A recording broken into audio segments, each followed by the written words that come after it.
भ्रष्टाचार बनाम विकास, झारखंड में फिर इतिहास। हमारी इस खास पेशकश में आपका स्वागत है। मैं हूं प्रवीण तिवारी।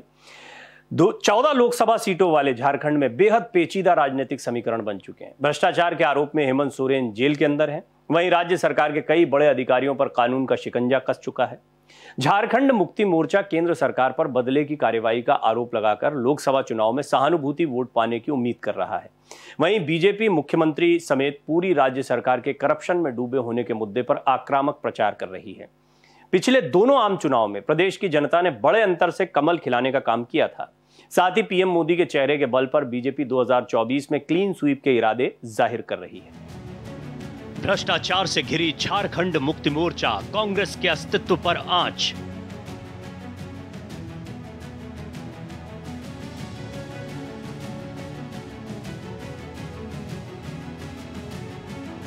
क्लीन स्वीप की तैयारी, झारखंड में फिर बीजेपी भारी।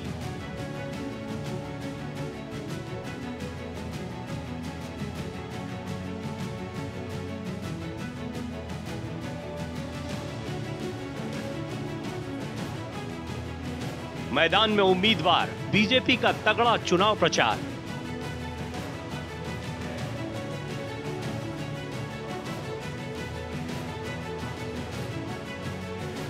गठबंधन में उलझे समीकरण, कैंडिडेट्स पर बड़ी रार।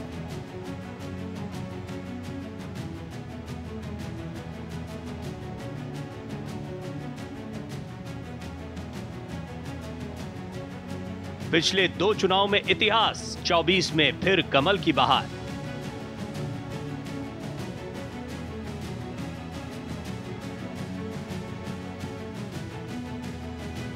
सोरेन की गिरफ्तारी, पीएम मोदी की छवि सब पर भारी।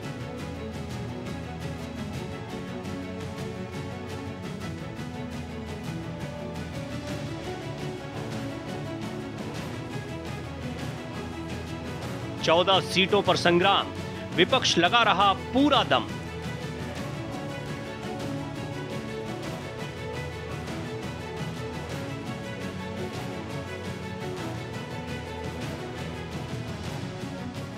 ओबीसी आरक्षण पर रण, प्रचार में भिड़ंत हुई भीषण।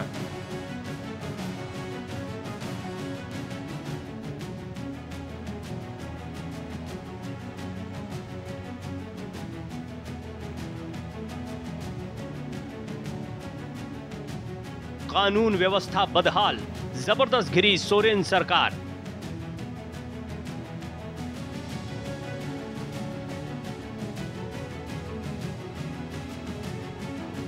सरना धार्मिक कोड पर बवाल, राष्ट्रपति से हस्तक्षेप की मांग।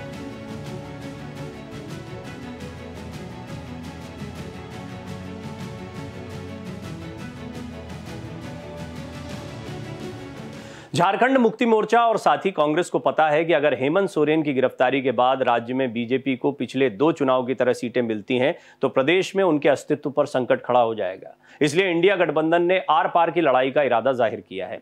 मगर बात जब जमीन पर लड़ाई की आती है तो विपक्ष फिर टुकड़े टुकड़े नजर आता है, जबकि ग्राउंड पर बीजेपी न केवल आक्रामक है बल्कि बेहद ताकतवर भी है। विपक्ष ओबीसी आरक्षण जो है वो एक बड़ा मुद्दा हमेशा उठाया गया। ओबीसी आरक्षण का केंद्र पर ताकत का गलत इस्तेमाल और सरना धार्मिक कोड जैसे मुद्दों को हवा दे रहा है। वहीं बीजेपी केंद्र की विकास योजनाओं को हथियार बना रही है, साथ में झारखंड की बदहाल कानून व्यवस्था के जरिए सोरेन सरकार को कटघरे में खड़ा कर रही है। ऐसे में झारखंड का लोकसभा चुनाव बेहद दिलचस्प बन गया है। ये बात सिर्फ झारखंड की नहीं है, आप देखेंगे तो पूरे देश की राजनीति में विधानसभा चुनाव और लोकसभा चुनाव में बड़ा फर्क है। जब झारखंड मुक्ति मोर्चा की बात आती है तो झारखंड की राजनीति में तो वो शक्तिशाली दिखाई देता है। केंद्र की राजनीति के लिहाज से झारखंड के लोग भी जानते हैं कि उन्हें किस चेहरे के लिए जाना है, इसीलिए बीजेपी बड़ी कॉन्फिडेंट यहां पर दिखाई देती है। झारखंड लोकसभा चुनाव में बीजेपी ने लगातार 2 बार से शानदार प्रदर्शन किया है। 2014 में झारखंड में बीजेपी ने 12 तो 2019 के चुनाव में 11 सीटें जीती थीं। इस बार बीजेपी 14 की 14 सीटों पर जीत की रणनीति के साथ मैदान में उतर चुकी है। वहीं कांग्रेस पहले से ही झारखंड में कमजोर है। सत्तारूढ़ झारखंड मुक्ति मोर्चा के नेताओं पर लगे भ्रष्टाचार के आरोप बीजेपी की उम्मीदों को बल दे रहे हैं। इन्हीं आरोपों के तहत हेमंत सोरेन इस समय जेल में हैं। झारखंड राज्य में इस बार लोकसभा के चुनाव कुल 4 चरणों में होने हैं। यहाँ चौथे, 5वें, 6ठे और 7वें चरण में मतदान कराया जाएगा। इन चारों चरणों में मुकाबला काफी रोमांचक होने की संभावना है। कांग्रेस ने 2019 के मुकाबले 2024 में ज्यादा सीटें जीतने के लिए पूरा दम झोंक रखा है। साथ ही झारखंड मुक्ति मोर्चा भी ज्यादा से ज्यादा सीटों को कब्जाने की रणनीति पर काम कर रहा है। हालांकि इन दोनों पार्टियों के सामने मुसीबत ये है कि इनके उम्मीदवार जनता के बीच में दमदार छवि नहीं रखते हैं। राजनीतिक विश्लेषकों के मुताबिक झारखंड मुक्ति मोर्चा सरकार पर भ्रष्टाचार के आरोपों के बावजूद रांची, सिंहभूम, खूंटी, दुमका, गोड्डा और हजारीबाग लोकसभा सीटों पर कड़ा मुकाबला होने की संभावना है। बीजेपी ने राज्य की ज्यादातर सीटों के लिए प्रत्याशी घोषित कर दिए हैं। बीजेपी उम्मीदवार रांची से संजय सेठ, दुमका से सुनील सोरेन, गोड्डा से निशिकांत दुबे, सिंहभूम से गीता कोड़ा, हजारीबाग से मनीष जायसवाल। इन लोगों को बीजेपी ने कमल का निशान देकर चुनावी मैदान में उतारा है। उधर दूसरी ओर कांग्रेस और झारखंड मुक्ति मोर्चा के बीच अभी तक सीटों पर कई समीकरण फंसे हुए हैं। इस बार झारखंड मुक्ति मोर्चा सुप्रीमो शिबू सोरेन के चुनाव लड़ने की उम्मीद नहीं है। वहीं गीता कोड़ा कांग्रेस को छोड़कर बीजेपी में शामिल हो चुकी हैं। पिछली बार गीता कोड़ा ने सुबोध कांत सहाय को 3 लाख से अधिक वोटों से पटकनी दी थी। ऐसे में इस बार उनसे मुकाबला करने के लिए कांग्रेस और झारखंड मुक्ति मोर्चा मिलकर कोई मजबूत उम्मीदवार तलाश कर रहे हैं। दरअसल सिंहभूम लोकसभा सीट कांग्रेस और झारखंड मुक्ति मोर्चा के लिए सिरदर्द बन गई है। 2019 में कांग्रेस के टिकट पर यहां से गीता कोड़ा ने ही चुनाव जीता था। पिछले दिनों उन्होंने कांग्रेस छोड़कर बीजेपी का दामन थाम लिया और अब बीजेपी ने उन्हें इसी सीट से टिकट दे दिया है। जब से मैं पार्टी में हूँ, कांग्रेस पार्टी में जब से मैंने थी या मुझे जब से जिम्मेदारी दी गई कार्यकारिणी अध्यक्ष की, हमने लगातार कांग्रेस को अवगत कराने का प्रयास किया। यहाँ की समस्याओं से, जो यहाँ के लोगों की समस्याओं से अवगत कराने का प्रयास किया, लेकिन पार्टी कहीं भी सुनने को तैयार नहीं है। पार्टी मिलने को तैयार नहीं है, सुनने को तैयार नहीं है। तो ऐसे में हम लोगों के पास में कोई रास्ता नहीं बचा था, कोई विकल्प नहीं बचा था। इसलिए हम लोगों ने भारतीय जनता पार्टी चुनी। इसी प्रकार गोड्डा लोकसभा सीट पर भी निशिकांत दुबे को टक्कर देने के लिए यूपीए गठबंधन योग्य उम्मीदवार की तलाश में है। इसी उहापोह की वजह से अभी तक यूपीए गठबंधन ज्यादातर सीटों पर अपने प्रत्याशियों का चयन तक नहीं कर पा रहा है। इनमें खूंटी और हजारीबाग सीट भी शामिल हैं।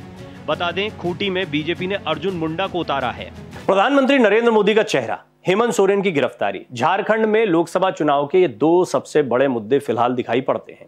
झारखंड मुक्ति मोर्चा हेमंत सोरेन को जेल भेजे जाने को राजनीतिक षड्यंत्र करार दे रहा है। वहीं बीजेपी इसे भ्रष्टाचार का बड़ा मुद्दा बनाकर चुनाव मैदान में उतर चुकी है और ये मुद्दा कई जगहों पर देखने को मिल रहा है। दिल्ली में भी देखने को मिल रहा है और केंद्र सरकार ने लगातार, खासतौर पर भारतीय जनता पार्टी की जितनी चुनाव प्रचार की रैलियां आप देखेंगे, उसमें इस वक्त विपक्ष का जो भी ताना बाना है, जो भी अलायंस दिखता है, वो भ्रष्टाचार के वार झेलता दिखाई देता है। वहीं सोरेन सरकार ने विधानसभा में ओबीसी आरक्षण बिल पास कराकर राज्यपाल को भेजा, लेकिन राजभवन ने इस विधेयक को लौटा दिया। इसके साथ सरना धार्मिक कोड भी आदिवासी बहुल झारखंड में बहुत बड़ा सियासी मसला बना हुआ है। आपको बताते हैं उन बड़े मुद्दों के बारे में जिनके बिना पर प्रदेश की 14 सीटों पर हार जीत का फैसला होगा। लोकसभा चुनाव 2024 को लेकर झारखंड में सियासी संग्राम चरम पर है। भाजपा जहां पिछले 2 चुनावों के अपने सर्वश्रेष्ठ प्रदर्शन की हैट्रिक लगाने को आतुर है, वहीं इंडिया गठबंधन इस चुनाव में कोई कसर नहीं छोड़ना चाहता। जहां भाजपा नेतृत्व वाले एनडीए ने झारखंड की सभी 14 लोकसभा सीटों को जीतने का लक्ष्य तय किया है, वहीं गठबंधन के दल एकजुट होकर भाजपा की महत्वाकांक्षाओं को विफल करने के लिए गोलबंदी में जुटे हैं। चुनावी रण में आमने सामने की टक्कर की बिसात बिछ गई है। अभी के राजनीतिक परिदृश्य में पार्टियां अहम मुद्दों पर सवार होकर वार पलटवार कर रही हैं। ये मुद्दे चुनाव के नतीजों को आकार देने में महत्वपूर्ण भूमिका निभाएंगे। पीएम नरेंद्र मोदी। झारखंड में भाजपा प्रधानमंत्री मोदी की छवि और उनकी नीतियों, खासकर उन कल्याणकारी योजनाओं को भुनाने के लिए पूरी तरह तैयार है जिनमें देश और झारखंड के लोगों को फायदा हुआ है। कि झारखंड प्रदेश में पिछले 2019 के चुनाव में एनडीए गठबंधन को जहां 12 सीटें मिली थी, हम सब लोग इस बार झारखंड के 14 सीट जीत करके इस देश में फिर से नरेंद्र मोदी जी के नेतृत्व में सरकार बने और झारखंड की जनता भी उसके लिए कमर कस चुकी है। और इसलिए मैं आज यहाँ इतना ही निवेदन, इतना ही मैं कहने के लिए सिर्फ खड़ा हुआ हूँ। देश के प्रधानमंत्री नरेंद्र मोदी जी की जो गारंटी है सबका साथ सबका विकास, और सबका साथ और सबका विकास जिस प्रकार से इस देश में इन 10 वर्षों के अंदर में जो विकास का काम हुआ है, आज देश की जनता ने भी जो उनके प्रति एक बड़ी विश्वास प्रकट की है और आज यहाँ उपस्थित जन समूह ही ये बता रही है कि देश की जनता और इस प्रदेश की भी जनता का विश्वास देश के प्रधानमंत्री नरेंद्र मोदी जी के साथ है। हेमंत सोरेन। झारखंड के पूर्व मुख्यमंत्री हेमंत सोरेन की गिरफ्तारी लोकसभा चुनाव में बड़ा मुद्दा बन चुकी है। झारखंड मुक्ति मोर्चा गिरफ्तारी के पीछे राजनीतिक प्रतिशोध का आरोप लगाते हुए बीजेपी पर हमलावर है। हेमंत की गिरफ्तारी के विरोध में विपक्ष रांची में बड़ी रैली भी करने जा रहा है। भ्रष्टाचार। हाल में भ्रष्टाचार की वजह से झारखंड पर देश भर की नजर रही। हेमंत सोरेन समेत राजनेताओं से पूछताछ और पूजा सिंघल के साथ छवि रंजन जैसे आईएएस अधिकारी ईडी जांच के दायरे में आए।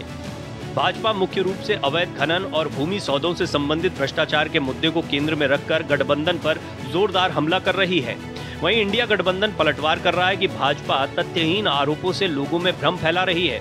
भाजपा हेमंत सरकार बनने के दिन से ही इसे गिराने का षड्यंत्र रच रही है। आरोप लगाया जा रहा है कि हेमंत को भाजपा ने गिरफ्तार कराया है। जब से यहां जेएमएम और कांग्रेस की परिवारवादी, भ्रष्टाचारी और तुष्टीकरण वाली सरकार बनी है, तब से स्थितियां बहुत बिगड़ी है। जेएमएम का मतलब हो गया है जम करके खाओ। झारखंड में रंगदारी बढ़ती ही जा रही है।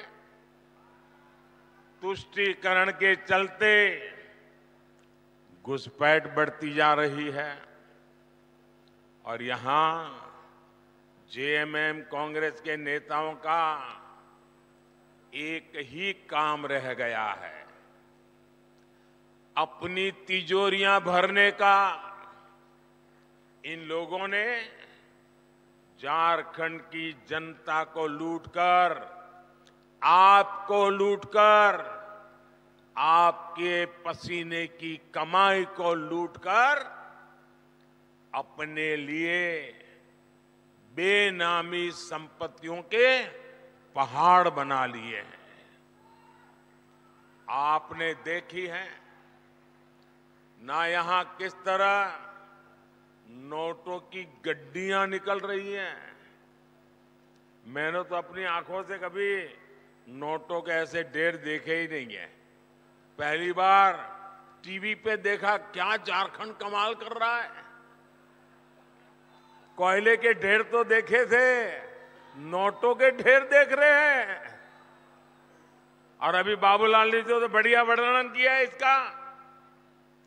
भाइयों बहनों, ये आपका पैसा है, ये झारखंड के गरीब आदिवासियों का पैसा है, ये आपका पैसा है। आपके बच्चों के भविष्य के लिए पैसा था, इसे लूट लिया गया है। क्या आप ऐसे लोगों को माफ करोगे? ऐसे लोगों को माफ करोगे? क्या ऐसी बेईमानी झारखंड में चलने दोगे? क्या आपका रुपया कोई लूट ले आपको मंजूर है? ऐसे भ्रष्टाचारियों के खिलाफ कार्रवाई होनी चाहिए कि नहीं होनी चाहिए? उनकी जिंदगी जेलों में जानी चाहिए कि नहीं जानी चाहिए? जो जनता का लूटा है वो लौटाना पड़ेगा, ये मोदी की गारंटी। वहीं विपक्ष की अगुवाई कर राहुल गांधी में सरकार हमलावर हैं। राहुल गांधी का आरोप है कि मोदी सरकार सरकारी कंपनियों को बड़े कारोबारियों को सौंप रही है। नतीजतन एक एक करके देश की संपदाएं निजीकरण की भेंट चढ़ती जा रही हैं। देखिए, पब्लिक सेक्टर एंटरप्राइज है।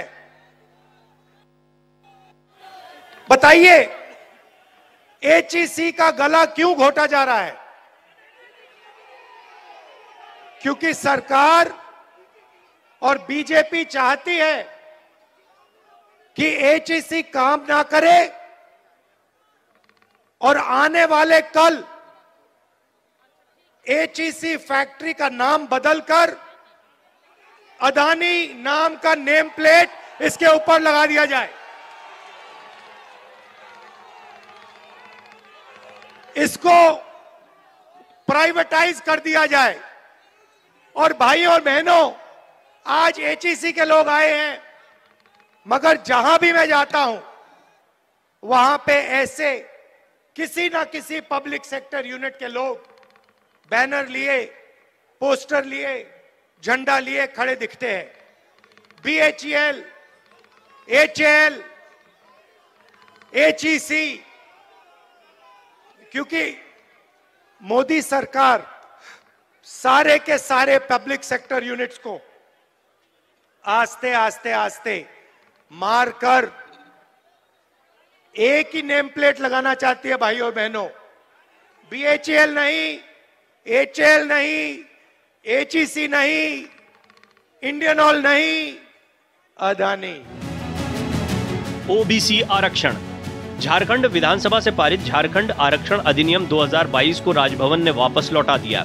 राज्यपाल ने सरकार को कानून की समीक्षा करने का सुझाव दिया है। बिल में ओबीसी आरक्षण 14% से बढ़ाकर 27%, एसटी आरक्षण 26% से बढ़ाकर 28%, एससी के लिए रिजर्वेशन 10% से बढ़ाकर 12% करने का प्रस्ताव था। ईडब्ल्यूएस के लिए भी 10% आरक्षण की व्यवस्था की गई थी। सरकारी नौकरियों में कुल आरक्षण 77% किया गया था। झारखंड मुक्ति मोर्चा और कांग्रेस आरक्षण के मुद्दे को लोकसभा चुनाव में पूरी हवा दे रहे हैं। कानून व्यवस्था। झारखंड में विपक्षी दल सामूहिक बलात्कार, हत्या, लूट और जबरन वसूली को अहम मुद्दे बनाकर उभार रहे हैं। हाल में एक विदेशी पर्यटक से सामूहिक दुष्कर्म और पूर्व में सीपीएम नेता सुभाष मुंडा की हत्या को लेकर राज्य में कानून व्यवस्था पर सवाल उठाए जा रहे हैं। दूसरी ओर राज्य सरकार त्वरित कार्यवाही, निष्पक्ष जांच कराकर आरोपियों की गिरफ्तारी की बात लगातार कहती आ रही है। सरना धार्मिक कोड। झारखंड मुक्ति मोर्चा ने राष्ट्रपति को पत्र भी लिखकर अलग सरना धर्म बनाने में हस्तक्षेप की मांग की है। इंडिया गठबंधन इस मुद्दे को चुनाव में बड़े स्तर पर उठा रहा है। राज्य सरकार और कांग्रेस की मांग है कि आदिवासियों के लिए अलग धर्म कोड के रूप में जनगणना में सरना को शामिल किया जाए। पलायन। झारखंड में पलायन का मुद्दा लंबे समय से चुनौती रहा है। सरकारों के लगातार प्रयास के बावजूद पलायन प्रवासन बड़े स्तर पर जारी है। लाखों मजदूर दूसरे राज्यों में आजीविका तलाशने के लिए मजबूर हैं। देश के हर कोने में झारखंड के मजदूर देखे जा सकते हैं। कई जगहों पर श्रमिकों का शोषण भी देखा जा रहा है। लिहाजा बीजेपी लोकसभा चुनाव में इसे बड़ा हथियार बनाकर राज्य सरकार की नीतियों पर निशाना साध रही है। 1932 खतियान। 1932 खतियान आधारित स्थानीयता झारखंड के लिए एक प्रमुख मुद्दा है। विधानसभा से 2 बार पारित इस विधेयक को राजभवन से अब तक मंजूरी नहीं मिलने के कारण महागठबंधन में शामिल दल राजभवन पर निशाना साधते हैं। लोकसभा चुनाव में इस मुद्दे पर इंडिया गठबंधन ने आक्रामक रुख अख्तियार कर रखा है। इसके साथ लोगों से गठबंधन के हक में वोट करने की अपील की जा रही है। मानव तस्करी। झारखंड मानव तस्करी का शिकारगाह रहा है। हर साल यहां से हजारों नाबालिग लड़कियों की बड़े शहरों में तस्करी की जाती है। उनमें से कई को यौन शोषण और घरेलू हिंसा का सामना करना पड़ता है। इस खेल में कई बार रिश्तेदारों की भूमिका भी देखने को मिलती है। कहीं न कहीं ये मसला भी रोजगार से जुड़ा हुआ है। मानव तस्करी के मुद्दे को लेकर बीजेपी फिर से झारखंड सरकार पर हमलावर है। गरीब लाचार लड़कियों की जिंदगी का सवाल होने की वजह से चुनाव में सोरेन सरकार घिरी हुई है। बेरोजगारी। बेरोजगारी युवाओं के लिए एक बड़ा चुनावी मुद्दा है। राजनीतिक पर्यवेक्षकों के मुताबिक झारखंड रोजगार के लिहाज से देश में पिछड़ा हुआ राज्य है। वहीं कई प्रतियोगी परीक्षाओं में हुए विवाद का असर आम चुनाव पर पड़ता हुआ दिखाई दे रहा है। झारखंड में 2019 का लोकसभा चुनाव काफी रोमांचक रहा। यहां 12 सीटों पर भले ही एनडीए के उम्मीदवार जीते, लेकिन ज्यादातर सीटों पर अंतर बहुत कम रहा। इस चुनाव में झारखंड मुक्ति मोर्चा सुप्रीमो शिबू सोरेन खुद दुमका सीट से चुनाव हार गए थे। उनकी पार्टी को केवल एक ही सीट मिली थी। कांग्रेस भी मुश्किल से एक सीट पर खाता खोल पाई।